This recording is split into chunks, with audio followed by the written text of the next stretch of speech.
तो hello everyone, कैसे हैं आप लोग? आई होप आप सभी अच्छे होंगे और अच्छे से ट्रेड कर रहे होंगे। ठीक है, तो जैसे कि आप देख रहे हैं, आज हम बात करने वाले हैं रिस्क मैनेजमेंट के बारे में कि आप अगर ऑप्शन ट्रेडिंग कर रहे हैं या इंट्राडे ट्रेडिंग कर रहे हैं या कोई भी ट्रेड कर रहे हैं, इक्विटी ट्रेड या स्विंग ट्रेडिंग ट्रेड, कोई भी ट्रेडिंग आप कर रहे हैं, उसमें आपका लॉस बहुत ज़्यादा होता होगा। इसकी वजह से आज हम बात करने वाले हैं कि रिस्क को मैनेज कैसे करें। ठीक है, तो चलिए इस वीडियो को शुरू करते हैं। ठीक है, और अगर इससे पहले आप हमारे चैनल पर नए हैं तो इस चैनल को सब्सक्राइब कर दीजिएगा, ज़्यादा से ज़्यादा शेयर कर दीजिएगा और लाइक भी कर दीजिएगा। और आपको भी ऑप्शन ट्रेडिंग सीखना है तो इस वीडियो के डिस्क्रिप्शन में फ्री प्लेलिस्ट आपको मिल जाएगा, ऑप्शन ट्रेडिंग वहाँ से जाके सीख सकते हैं। जाइए चेकआउट कीजिए और ऑप्शन ट्रेडिंग सीखिए। ठीक है, तो चलिए शुरू करते हैं, अपने रिस्क मैनेजमेंट के बारे में बात करते हैं हम। तो शुरू करने से पहले बता दें कि रिस्क मैनेजमेंट को हम पॉइंट वाइज बात करेंगे कि हाँ कि कैसे रिस्क को मैनेज किया जाता है। ठीक है, तो इसको हम पॉइंट वाइज बात करेंगे। तो सबसे पहला पॉइंट है आपका ऑप्शन ट्रेडिंग। ठीक है, तो ऑप्शन ट्रेडिंग में हम ये बात करेंगे कि अगर आप ऑप्शन ट्रेडिंग नहीं सीखा या कोई भी ट्रेडिंग हो गया, ऑप्शन ट्रेडिंग ही नहीं, बस मैंने पॉइंट लिखा ऑप्शन ट्रेडिंग। ठीक है, तो कोई भी ट्रेडिंग मान लीजिए आपने अगर किसी भी ट्रेडिंग को नहीं करना जानते, जैसे ऑप्शन ट्रेडिंग हुआ, स्विंग ट्रेडिंग हुआ, इंट्राडे ट्रेडिंग हुआ, फ्यूचर ट्रेडिंग हुआ, सेलिंग हुआ, बाइंग हुआ, जो भी चीज़ें होती हैं, या इक्विटी ट्रेडिंग हुआ, मतलब जो भी सारी चीज़ें होती हैं, अगर आप इन सब चीज़ों के बारे में लर्न नहीं किया है तो आपका 100% कैपिटल रिस्क में है। ठीक है, तो सबसे पहला रिस्क तो आपका यहीं पे है, बिना लर्न किए अगर आप ट्रेड करेंगे तो आपका 100% कैपिटल जा सकता है। तो सबसे पहले आप इसके बारे में लर्न कीजिए, यही मैं कहूँगा, सबसे पहले लर्न कीजिए, उसके बाद मार्केट से अर्न कीजिए। ठीक है, लर्निंग इज़ अर्निंग। ठीक है, इस चीज़ को हमेशा याद रखिए, लर्निंग इज़ अर्निंग। तो हमेशा पहले लर्न कीजिए, उसके बाद अर्न कीजिए। ये सबसे पहले मैं आपको बताना चाहूँगा। ठीक है, अब बात करें लर्न कहाँ पे करना है, तो लर्न करने के लिए आप हमारे चैनल पे जाएंगे तो प्लेलिस्ट आपको मिल जाएगा, या इस वीडियो के डिस्क्रिप्शन में आपको प्लेलिस्ट का लिंक भी दे देंगे, वहाँ से आप जाके ऑप्शन ट्रेडिंग पूरा सीख सकते हैं। ठीक है, ऑप्शन ट्रेडिंग पूरा सीख सकते हैं। और हाँ, इस चैनल को सब्सक्राइब भी कर दीजिएगा, क्योंकि कुछ दिन में, आने वाले समय में, हम कैंडल स्टिक पैटर्न और चार्ट पैटर्न पे सिंगल सिंगल वीडियो आपको बना के यहाँ पे डालेंगे, और उसका भी प्लेलिस्ट हम अलग डालेंगे, क्योंकि उससे आपको ये फ़ायदा होगा कि हर चार्ट पैटर्न, हर एक कैंडल स्टिक पैटर्न पे ट्रेड करने को पता चलेगा कि हाँ कैसे ट्रेड किया जाता है, उस पर कौन सा प्राइस एक्शन यूज करते हैं, कैसे वहाँ पे प्राइस एक्शन यूज किया जाता है, और कैसे वो मूवमेंट करता है, किस पैटर्न पे कैसे मूवमेंट करता है, कौन से चार्ट पैटर्न कब वर्क करता है, रिवर्सल चार्ट पैटर्न कौन सा होता है, बुलिश चार्ट पैटर्न कौन सा होता है। तो ये सारी चीज़ों के बारे में हम बात करेंगे, और सिंगल सिंगल वीडियो बनाएंगे हर एक चार्ट पैटर्न एंड हर एक कैंडल स्टिक पैटर्न पे। तो सब्सक्राइब करना मत भूलिएगा। ठीक है, तो चलिए हम नेक्स्ट पॉइंट की बात करें तो सबसे पहले आता है आपका रिस्क एंड रिवार्ड रेशियो।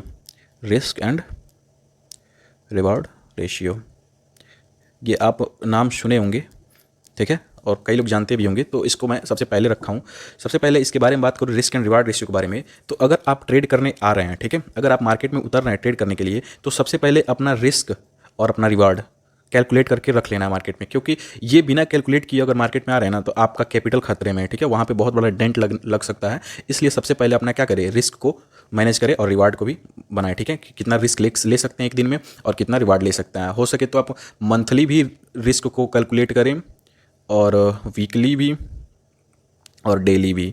मतलब मंथ में हम कितना ले सकते हैं रिस्क, वीक में कितना ले सकते हैं, डेली कितना ले सकते हैं। ठीक है, तो ये सारा कैलकुलेट करें। तो अभी मैं आगे कैलकुलेट करके भी बताऊंगा आपको, इसलिए वीडियो को लास्ट तक देखिएगा। ठीक है, कैसे करना है, पहले कुछ थियोरेटिकल है, कैसे क्या करना है वो चीज़ें जान लीजिए। ठीक है, लास्ट में मैं सारा चीज़ें बताऊंगा कैलकुलेट करके, कैसे मंथली और डेली और वीकली आपको कैलकुलेट करना है। ठीक है, तो आगे वीडियो को देखते रहिए। ठीक है, तो ये हो गया, अपने रिस्क को भी कैलकुलेट करें मंथली, डेली और वीकली, और रिवार्ड को भी कैलकुलेट करें मंथली, डेली एंड वीकली। ठीक है, तो उसके बाद आप ट्रेडिंग करें। ठीक है, अब नेक्स्ट आता है आपका, वो है रिस्क पर ट्रेड।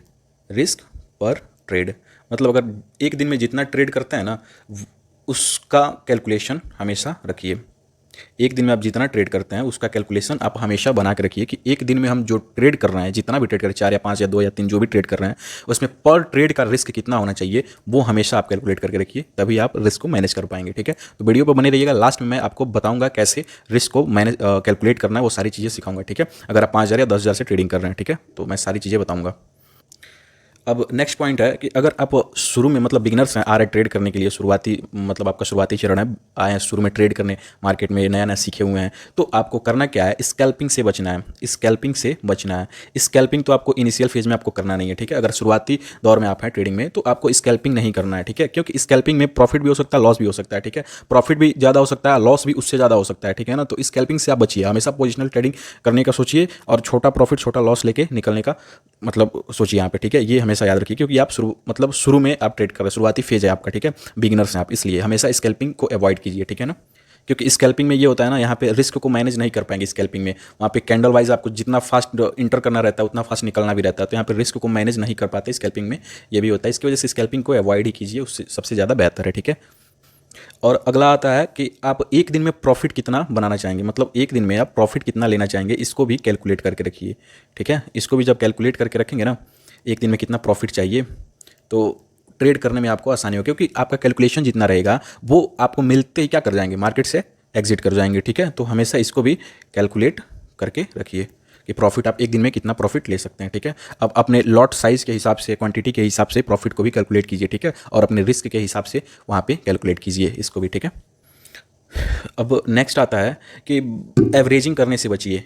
एवरेजिंग समझते होंगे कि एवरेजिंग करने से बचिए। ठीक है, तो एवरेजिंग बता दूं कि एवरेजिंग कैसे नहीं करना है। तो मान लीजिए कोई प्रीमियम आपने 100 रुपये पे खरीदा। ठीक है, 100 रुपये पे खरीदा और ये गिर के कहाँ पे आ गया, 50 रुपये आ गया। मतलब 100 रुपये पे बाई किया और ये गिर के कहाँ आ गया, 50 रुपये आ गया। 50 रुपये चल रहा है, तो आपने क्या किया, 50 रुपये आया ना, 100 रुपये पे खरीदे थे, 50 रुपये आ गया, तो आप क्या किए कि चलो 50 रुपये आया तो मैं क्या कर ले रहा हूँ, एवरेज कर ले रहा हूँ। ठीक है, एवरेज करने के लिए इसमें फिर से और क्वांटिटी ऐड किए। अब एवरेजिंग का मतलब अब खुद से आप निकाल सकते हैं। 100 और 50 का एवरेज क्या हुआ, 75, जाहिर सी बात है 75। अब 50 पे, 100 पे पहले खरीदे थे, 50 पे फिर से खरीदेंगे ना, तो इसका एवरेजिंग हो जाएगा, आपका बाइंग प्राइस चला जाएगा 75 रुपीज़ पे। ठीक है, अब इस पे एवरेजिंग करेंगे ना तो 50 और 75 के बीच में चला जाएगा एवरेजिंग होके। ठीक है, तो ये ऐसे एवरेजिंग होता जाता है आपका। तो एवरेजिंग करने से बचिए, क्योंकि एवरेजिंग करेंगे ना, तो मान लीजिए एवरेजिंग तो 50 पे कर लिया, अब यहाँ पे और क्वांटिटी ऐड के लिए ये देखना कि एवरेजिंग हो रहा है, बाइंग प्राइस मेरा घटते जा रहा है। ठीक है, तो इसका मतलब ये है ना कि 50 पे जो पहले 100 पे बाइंग पॉइंट था, अब 75 पे हो गया है। ठीक है, यानी कि 75 से ऊपर निकला तो हमारा प्रॉफिट शुरू हो जाएगा। ठीक है, यहाँ से तो आप ये चीज़ समझ गए। बट अगर मान लीजिए 50 से भी नीचे और गया, तो ये 25 आ गया, तो आप देख रहे हैं पहले तो 100 रुपया बाई किए थे, एक मतलब एक लॉट बाई किए थे, तो वो 50 रुपये पे आ गया था गिर के, यहाँ पे देख रहे होंगे 50 रुपया पे गिर के आ गया था। बाद में एवरेजिंग करने के लिए इसमें एक लॉट और ऐड कर लिए, प्लस कर लिए, तो 2 लॉट हो गया। ठीक है, और यहाँ पे एवरेज होकर 75 रुपया पे आ गया, तो ये 50 रुपया से फिर से गिर के 25 रुपया चला गया जो गिरा था। तो इसका बाइंग प्राइस जो पहले 75 रुपया आया था ना, वो और गिर के नीचे आ जाएगा। ठीक है, मतलब जब 25 रुपये जाएगा ना, तो यहाँ पे पहले तो एक लॉट से ही लॉस हो रहा था, अब 2 लॉट के हिसाब से लॉस होने लगेगा। ठीक है, तो ये मत देखिए, एवरेजिंग करना है ना तो आपको कहीं ना कहीं एक तरफ से आपको बेनिफिट दिख रहा है ना, तो दूसरे तरफ से आपका मतलब जो होता है वो लॉस ही दिख रहा है। ठीक है, क्योंकि आपका पोजीशन साइजिंग बढ़ रहा है वहाँ पे। ठीक है, तो पोजीशन साइजिंग सबसे खतरे की चीज़ होती है इसमें, कि पोजीशन साइजिंग जितना बढ़ाएंगे उतना बड़ा लॉस होने का चांसेस होता है। तो हमेशा एवरेजिंग करने से बचिए मार्केट में। हमेशा ये सोचिए कि मार्केट में अगर इंटर किया है ना, तो 2 ही चीज़ होगा, या तो स्टॉप लॉस नहीं तो टारगेट। हमेशा इस चीज़ को याद रखिए, या तो स्टॉप लॉस नहीं तो टारगेट, जब इंटर किए हैं तो। अब इंटर करने से पहले, ये हमारा नेक्स्ट पॉइंट है, इंटर करने से पहले हमेशा ट्रेड लेने से पहले ना अच्छे से, मतलब बहुत ही अच्छे से, बहुत ही बारीकी तरीकों से ट्रेड को एनालिसिस कीजिए। ठीक है, ट्रेड को एनालिसिस कीजिए, चार्ट को एनालिसिस कीजिए। आपका सेटअप बन रहा है तो ही वहाँ पे ट्रेड कीजिए, और नहीं बन रहा है तो पेशेंस रखिए, बैठे रहिए मार्केट में, देखते रहिए, सीखते रहिए। ठीक है, नहीं तो ट्रेड मत कीजिए। ठीक है, तो ट्रेड लेने से पहले हमेशा एनालिसिस कीजिए और स्टॉप लॉस और टारगेट लगा के चलिए। ठीक है, या तो मार्केट को स्टॉप लॉस दीजिए, नहीं तो मार्केट से टारगेट लीजिए। अब स्टॉप लॉस और टारगेट कैसे लेना और देना है, तो मान लीजिए मार्केट में 10 पॉइंट का अगर स्टॉप लॉस लगा रहे हैं ना, तो हमेशा टारगेट कितने पॉइंट का रखिएगा, 20 पॉइंट का। कम से कम 1:2 का रिस्क एंड रिवार्ड रेशियो रखिए। मतलब 1:2 का रिस्क एंड रिवार्ड रेशियो रहेगा ना, तो मार्केट के लिए सबसे सही होता है। मतलब जो बिगनर्स होता है ना, उसके लिए सबसे best risk and reward ratio होता है 1:2।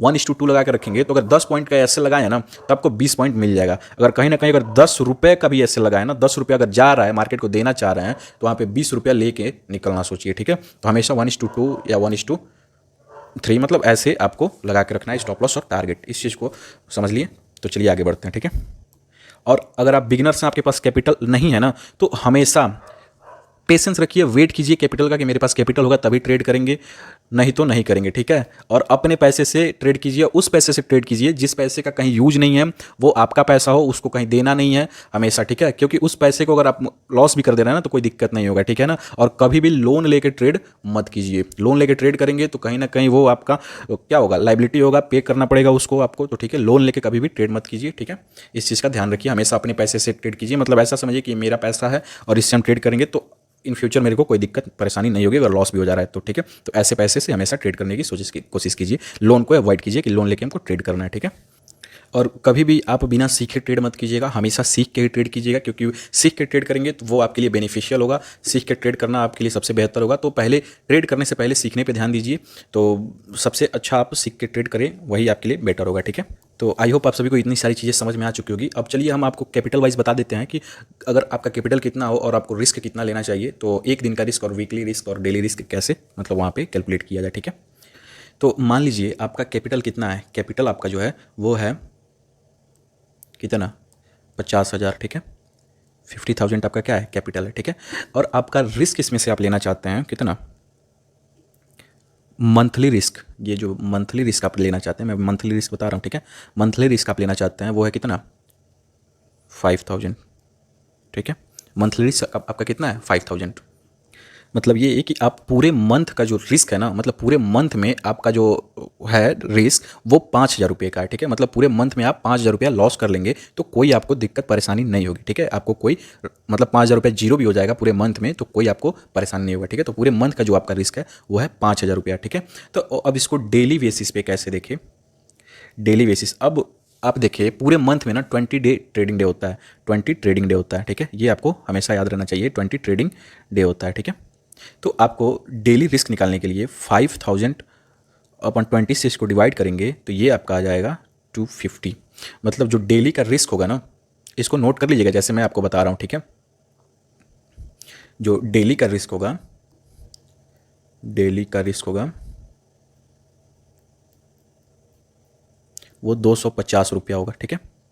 अब ये 250 रुपया किस पे होगा, मतलब कितनी क्वांटिटी पे होगा, ठीक है, ये भी आप जान लीजिए।